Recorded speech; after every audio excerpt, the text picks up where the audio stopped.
But of course, the biggest news that's happened recently was the announcement. Many of us thought it was an inevitable announcement, but it did come yesterday with the retirement of the undefeated Triple Crown winner, Justify. Yeah, Brian, I think inevitable is a good adjective to use in there, quite frankly. And I think I've said it before. I didn't really expect that we would see Justify on the track again. There's just too much online in terms of the breeding money. So a little ankle problem was probably enough to make the whole thing official.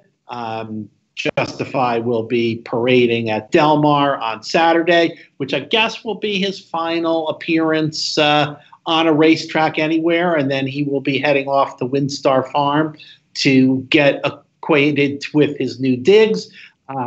The 6 wins in 4 months was including 4 Grade 1s, including the Triple Crown, was an achievement that no other horse has ever put together in the history of racing. So I think it'll take some time for people to find their place in history for Justify.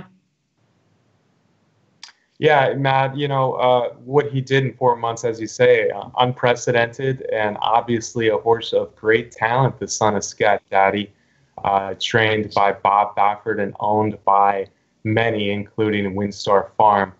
It's a testament to how talented he was to be able to do what he did in such a short amount of time, sweeping through the Triple Crown, 6 races, less than 4 months. He only debuted, of course, back in a sprint race back in February. So really amazing. Hopefully the fans at Del Mar will, a lot of people out there will get a chance to see him out on the track one more time, and he'll be headed to WinStar Farm.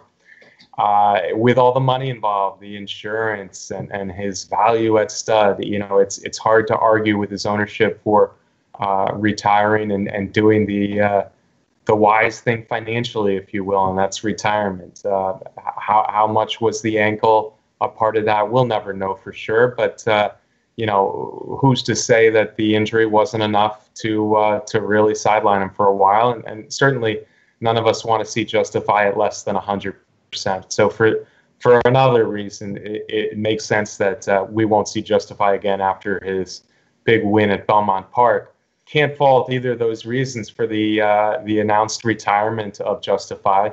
But on the other hand, I think the sport does suffer. This is another example, and maybe the biggest example ever, of an American horse going off to stud early and us losing the chance. Matt, when I grew up watching horse racing as a little tyke and loving sports, other sports as well, it was always about having a hero and watching your heroes run. And unfortunately, in American racing, it's becoming harder and harder to watch our heroes run. And unfortunately, Justify becomes another example of that.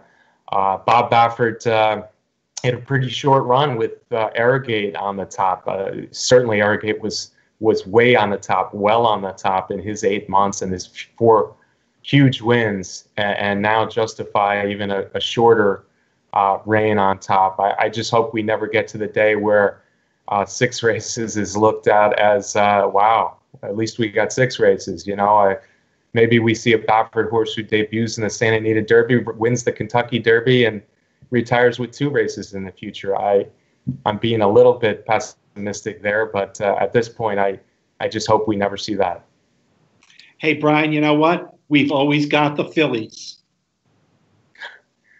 We've always got the fillies, and we've got Wonder Gadot, who's already run 13 times in less than her first 12 months on the racetrack. So good stuff there, Matt. And again, don't want to be negative at all. We wish Justify the very best. Matt and I were both out in the crowd for the Belmont Stakes, enjoying the spectacle and the just really good feeling, good scene that was at Belmont Park. Wonderful horse. We're sorry to see him go, but if it's for the best, it's for the best.